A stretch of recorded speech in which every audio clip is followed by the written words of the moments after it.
Hello and welcome to SoCal Prep Report with Eric Sotheimer of the Los Angeles Times. I'm Randy Rosenblum. We're at University High School in West Los Angeles. I think we have a very special show for you today. Laker David Nwaba, who played his prep basketball right here, is going to join us. So is head coach from those days here at Uni. Still the coach here, Steve Ackerman. I'm really excited about today's show. Yeah, it's a remarkable story. David Nwaba stayed at Uni for 4 years, played in 4 championship games, then went to Hawaii Pacific, redshirted, then went to Santa Monica JC, ended up at Cal Poly for 3 years, was undrafted, went into D-League, and got signed by the Lakers. And he plays great defense. He impressed people because of his defense, and it's a great example for kids everywhere to try how to make it. He had great confidence in himself. Yeah, he was an all-city player here. It's not like he didn't have any of those accolades at the prep level, but he's 6'4", and he was kind of playing a forward position here. He handled the guard, but he was all over the floor, and there really wasn't a position for him, and he wasn't highly recruited. So that really makes the story a great story. To fight through the odds and go through JC and get to Cal Poly, becomes the first Cal Poly player ever to make it to the NBA, and now he's playing with the Lakers, his hometown team. Well, the most interesting thing is he's really not a shooter, a great shooter, and to be able to be in the NBA and not be a great shooter and be only 6'4", I don't know how many other players are like him. But again, it shows you how hard he works the other parts of the game, his athleticism, he's able to dunk and all that stuff. So good for him, and he can always get better. LeBron James wasn't a great shooter when he was first coming into the game either. Many, many years ago, there was a player who had a lot of athletic ability, a guy by the name of Dennis Johnson, who was not a good offensive basketball player, like you mentioned, but he got better and better once he got in the NBA out of Pepperdine, and he became a Hall of Fame player and won some world championships with Boston and Larry Bird. The late DJ comes to mind, who wasn't highly recruited, but he went 1 year to Pepperdine and then he went into the NBA. So you can see examples from the past, and David Nwaba is one of those overachievers. Yeah, and again, be playing for the Lakers, your hometown team, and he's one of 6 children. His sisters have been great basketball players. One has been in the Olympic Games for her track skills. And so it's a remarkable family. The parents came from Nigeria, right. And so good for him. It's a blessing, really. Literally, his mom's name is Blessing. It's a blessing for university, and it's going to be great for us when we come back. We'll meet David Nwaba right here on SoCal Prep Report. Exploring LA County's trails is now a click away. A mobile-friendly trail locator lets you discover all our county's scenic hikes. It features an interactive map that takes you inside the trail. From the elevation to the temperature, what you need to know is at your fingertips. Wondering if your dog, horse, or bike is welcome? It has that too. So discover some of LA's best-kept secrets and happy trails to you. We just love the story of David Nwaba, starting at university. Great player here. He was All-City 3 times, twice the Conference Player of the Year, but nobody expected him to have the kind of career he's had, going off to JC, then to Cal Poly, and on to the NBA now, obviously with the Lakers. Welcome to the show. And your thoughts when you walked into this gym, and I know you didn't play in this gym, but you're on campus again at university. Your thoughts coming back home? It just feels good to be back. Seeing a lot of familiar faces, and just enjoy being back home. Your memories. I was able to broadcast your final high school game as a potential champion when you lost to Narbonne, but that you came up a little bit short that night. But your fondest memories of being a Warrior? Well, we did make it to the championship game 4 years in a row, so that was a good feeling. Even though my freshman year I didn't play on the winning team, but to make it there 4 years in a row, it was an accomplishment alone. So. Your story to make it the NBA is pretty extraordinary because you weren't drafted. You had to play in the D-League. You didn't get any high school scholarship offers other than Hawaii Pacific. Explain for people that perseverance that was required to and that belief in yourself to keep you going and pursuing your dreams. Yeah, like you said, just believe in yourself. That's the biggest key.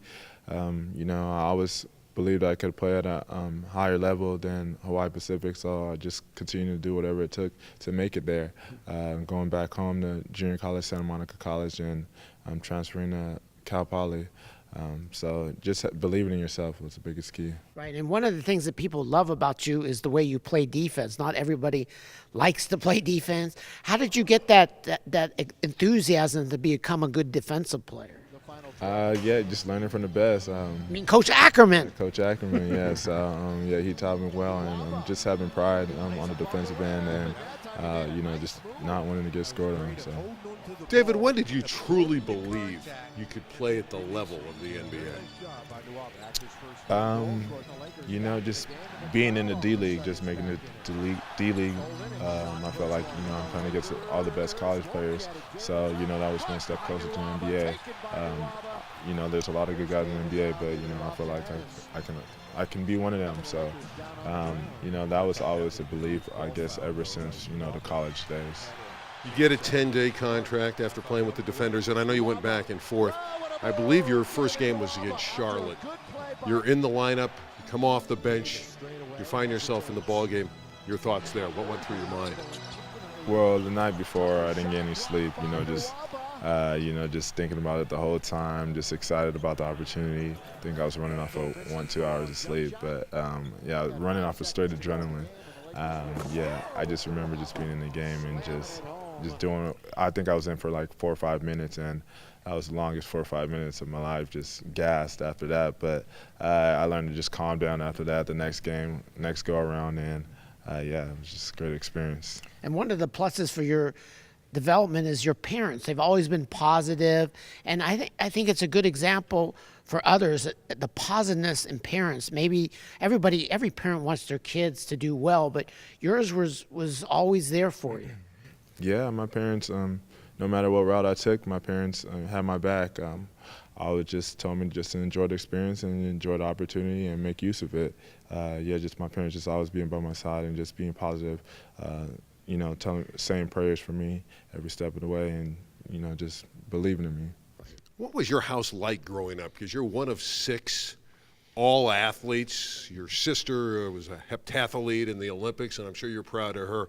What was it like, and why such great athletes? I'm not too sure. My dad, he plays tennis, and my mom runs track. So as far as just athletes, that's as far as they go as being athletes. But, we just love, love playing sports. Took different routes. Majority basketball, but just playing a game growing up and competing against each other. I know you got a nice few weeks in front of you, and you're going to be in the summer league. What do you want to try to improve on as you get ready for next year? Definitely working on improving my jump shot. I'm just working on building arc, adding arc to my jump shot, as well as ball handling skills. Just the little things to just build up my confidence and improve my game. And who was the most fun for you to guard in your first season in the NBA? It might have been your toughest assignment, but who was the most fun to guard? It was definitely LeBron James. Just being one of the greatest in the NBA, it was a joy in guarding him. What'd you do to try to slow him down? Not too many people have been able to do it. Just bring what I can to the defensive end and just take pride in playing defense. And yeah, it's definitely a tough task, but, I did the best I can. Someone who's very proud of you is Steve Ackerman. We're going to meet him next. Your thoughts on your high school coach? He's had my back no matter what route I took. He's always been there for me, and I appreciate all he's done for me. And we'll always just get back I'll just look back and just say thank you for everything he's done for me. That's David Nwaba. Really a terrific story, making the Lakers hopefully can have a long, long career in Los Angeles. We'll come back and meet Steve Ackerman, the head coach here at University, right after this on SoCal Prep Report.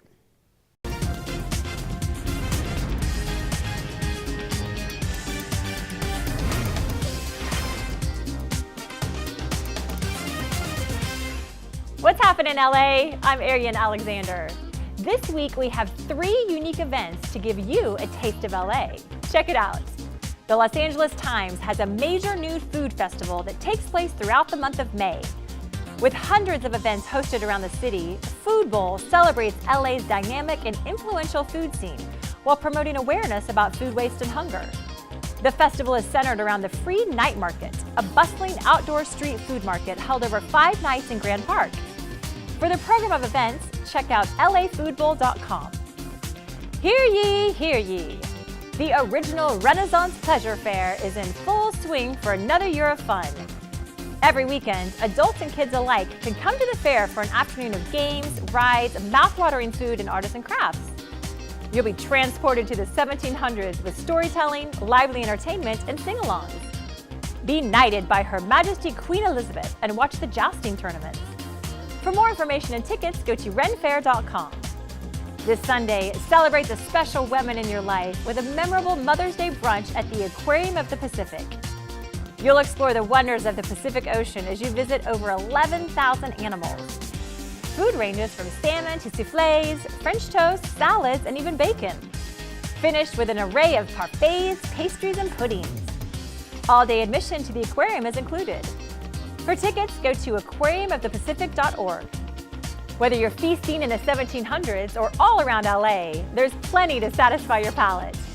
I'm Arian Alexander for What's Happening in LA, and I'll see you next week. 13 years of excellence as the head basketball coach here at university, but he's like a proud father right now because he coached David Nwaba. How cool is this story, Steve? Well, it's by far the coolest story I've ever been involved with as a varsity basketball coach. To have one of my own play in the NBA is the coolest thing ever. And Randy, you didn't mention, I had David compliment him. Remember that? I had to tell you it was Ackerman's teaching him defense. Well, I'm sure that David had something to do with it, but as a coach, looking back at his years here, what impressed you most about David Nwaba? Well, I found he was very coachable. And, you know, that can't always be said about every player that, you know, coaches deal with. I found him to be very coachable. He listened. He tried to implement what I taught. And it made it very easy to run the offense through him because he was a very unselfish player, and that helps too. When you have all that talent, you tend to want to be a scorer, but he was able to facilitate our offense as well. But isn't this an example that it doesn't necessarily mean what high school you go to. It's the type of person you are and player you are. You went to uni. It's not Westchester necessarily or Fairfax, but he made it. And I'm sure that gives hopes to some of your players and others.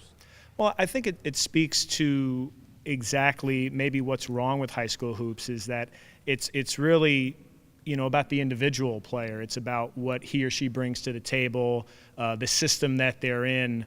You know, notoriety now, especially with social media, can be found anywhere. So I don't think it's necessarily necessary to go to 4 or 5 different high schools. I think you can go anywhere and get noticed. Right, and David was here for 4 years, which is a credit to him and his family, and that's the way it used to be. So, but now it's not. That's like a normal. Yeah, it's a pleasure to have players play for me for 4 years. I thoroughly enjoy it. I get to develop relationships with them, get to know their families, and that's really the best part of coaching. Steve, this is a great calling card note for you and for University High School to have, hey, David Nwaba played at University High School.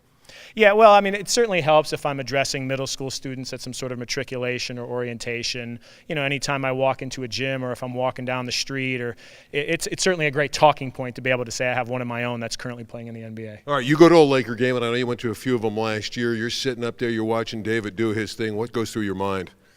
It's surreal, you know, obviously growing up in Los Angeles and watching all the greats that have played in the Laker uniform. To have one of my own there is, you know, a tear comes to my eye. I feel like a very proud father. And you guys are still very close. Yeah, I speak to David, you know, a couple of times a month, a text message here or there, finding out how he's doing. He'll update me on things. I try to get out and see him play whenever I can. I'll be heading out to the Summer League in July to watch him play. So, yeah, we're in contact. And he's a great way to use now to motivate your players, right? To explain where he was when he was in high school and what he had to do to move up. Well, it's a great story because it's all true, you know, sort of coming out of nowhere, not very highly recruited coming out of high school, and the route that he took to get to the NBA. His story is 100% true. It's very real, and I think, you know, that can be utilized by myself and frankly anybody to inspire them. We heard Steve Ackerman talk about David Nwaba when you were in the stands watching Laker games, really as a fan, but as a coach now. If you had David in the gym right now, what would you work on his game? What would you do for his game right now? Well, I think, as you watch how the NBA has developed right now, it's very much a guards game. You have to be able to create your own shot off the dribble. You have to be able to pull up and shoot the three in the mid-range. So I think those are the things he'll be adding to his game in the offseason. Obviously, the athleticism is off the charts. He's probably one of the most athletic players in the NBA right now.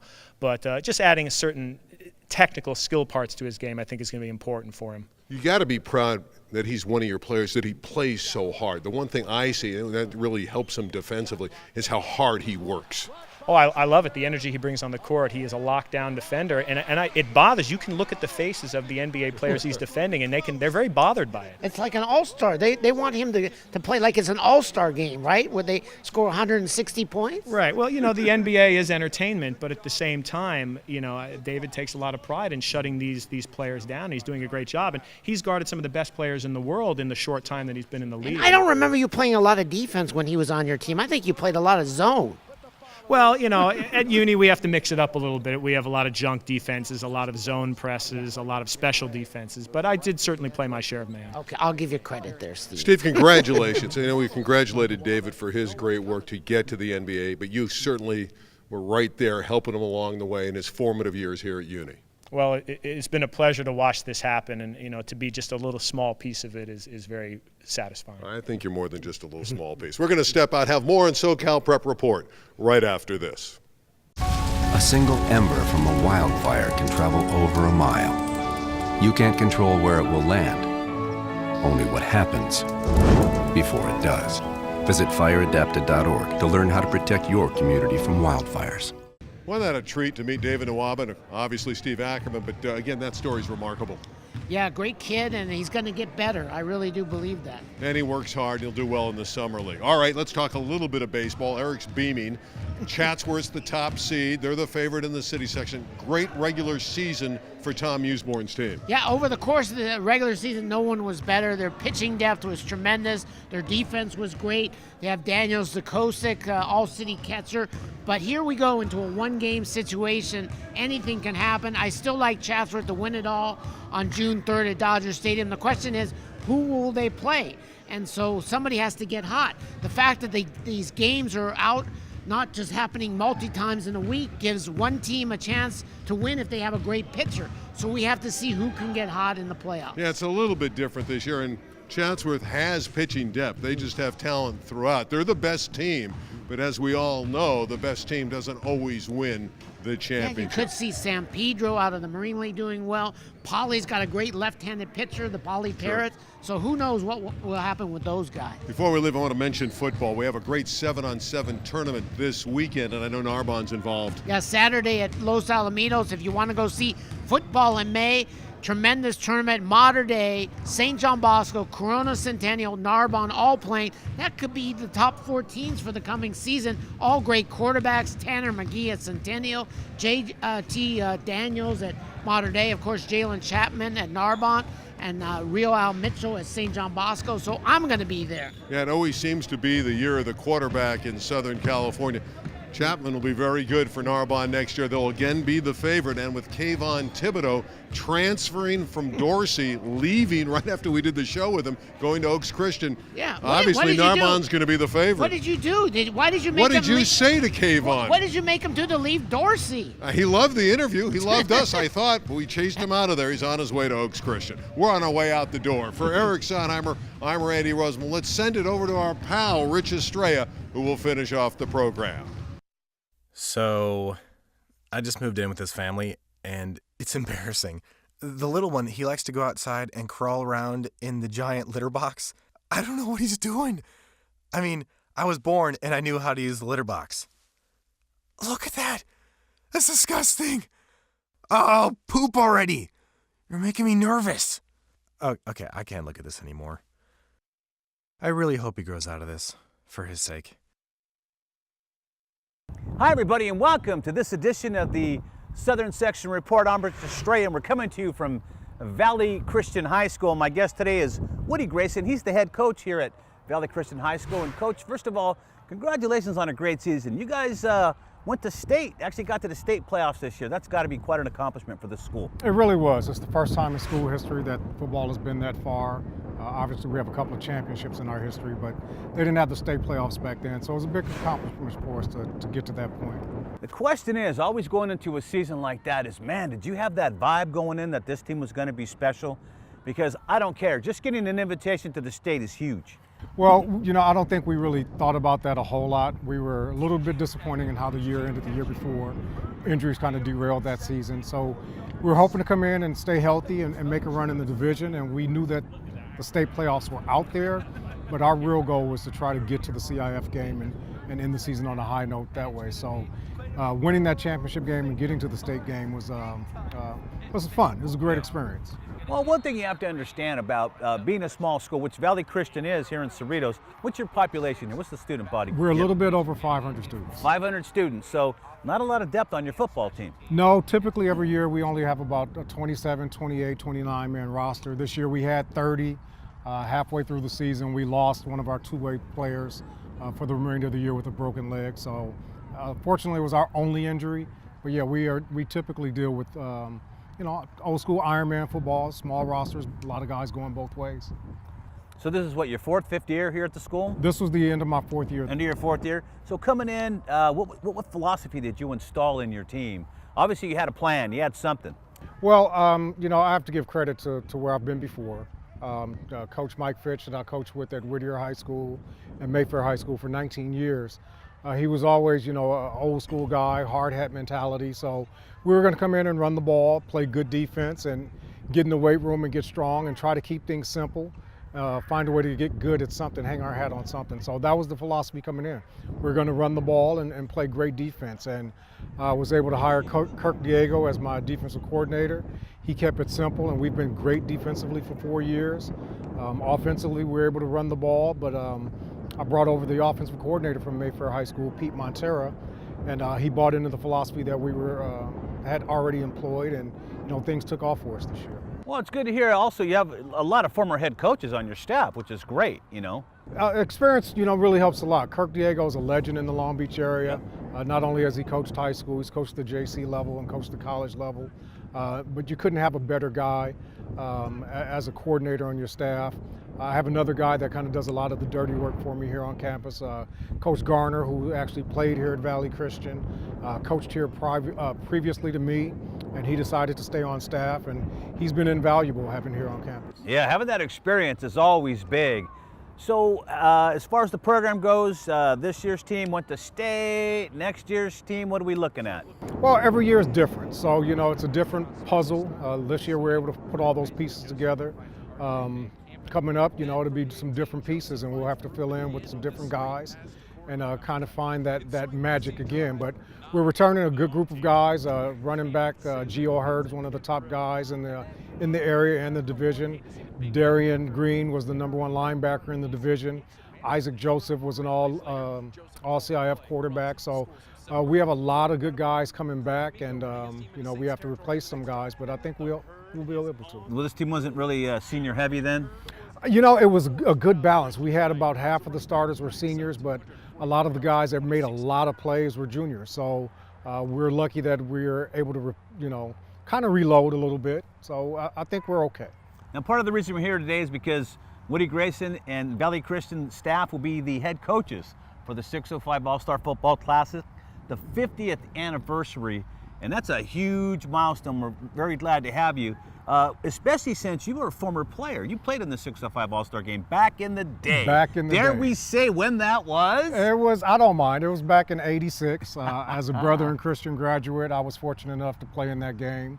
And, to be able to coach it now in the 50th, anniversary, to coach it in a year, it to me is an honor. I believe the 605 game has been one of the best All-Star games around. It's been consistently around year in and year out.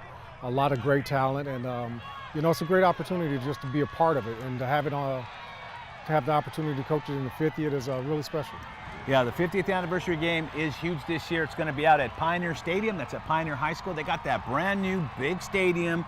There's nothing like it in Southern California at the high school level. It's just a beautiful place. Yeah, I see it often driving on the 605, and I haven't had a chance to coach there yet, and so I'm looking forward to actually being in there and getting a chance to coach some kids there. Yep, great facility. As you know, this area around here is loaded with talent every year, year in and year out. especially with having the San Gabriel Valley League, the Moore League, Suburban. I mean, you've got a lot of top-notch leagues in here. What's your philosophy handling an all-star game? You've done a few with Mike Fitch and Mayfair.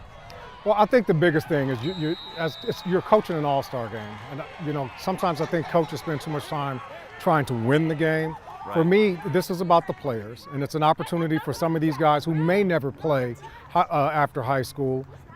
It's a chance for them to play one last time with some college-level players and maybe even some future NFLers. So I want all the kids to have a good time and a good experience and make sure that they leave with a good taste in their mouth. What's cool, though, is a lot of these kids on both sides of the ball know each other really well. They just do. A lot of talking, but it's a lot of fun. But a lot of action, and you just get so many great skilled players, especially from this area. Well, I remember, back when I played in the game, playing in my high school, I remember waking up Saturday mornings, looking at the paper, looking at the sports scores, and seeing all of the great names of all of the guys at all the other schools and wondering, how good they were. So playing in that 605 game, for me, you actually got to see those guys, and they became real to you. So that's what this is, for these guys. They'll get a chance to play with some great players and see how they measure up and stack up against them. A lot of Orange County kids came calling this year because the Orange County game got canceled this year. So a lot of kids want to showcase their talent, so they'll probably have a little extra onus on that side this year, Coach. Well, that's okay. I'm an LA County guy, and we've always said LA County is a little different from Orange County, so they're welcome to come on down and see what they can do. It certainly is. Coach, it's been a pleasure talking to you. Congratulations on a great season, man.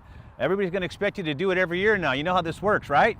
Like at Mayfair. I do. And it's okay with the expectations. You just have to go ahead and rise to that challenge. Absolutely. Anybody want to thank in closing?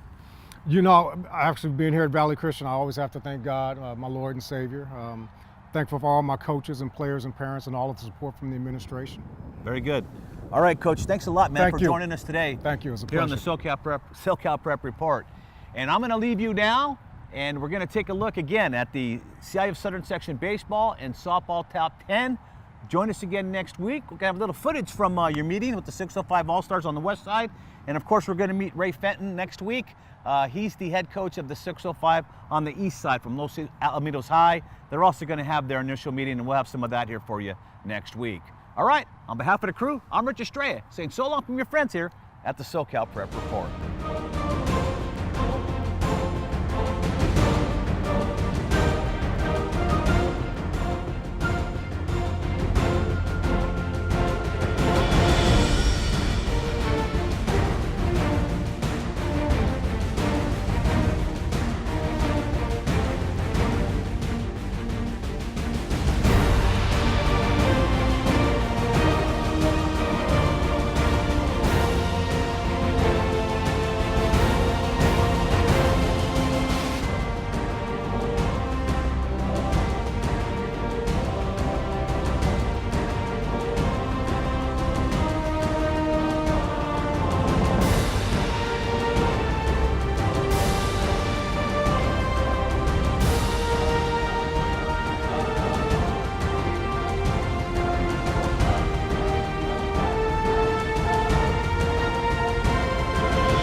When I get older, I want to be an agricultural scientist because I like finding out new things and helping other people. I want to be a police officer. I just want to be a model. I want to be an FBI agent because I get to save many lives. I want to play basketball. Author, filmmaker. We need to give these children a chance to succeed. I know I was a foster child. Be a foster or adoptive parent. Share your heart, share your home.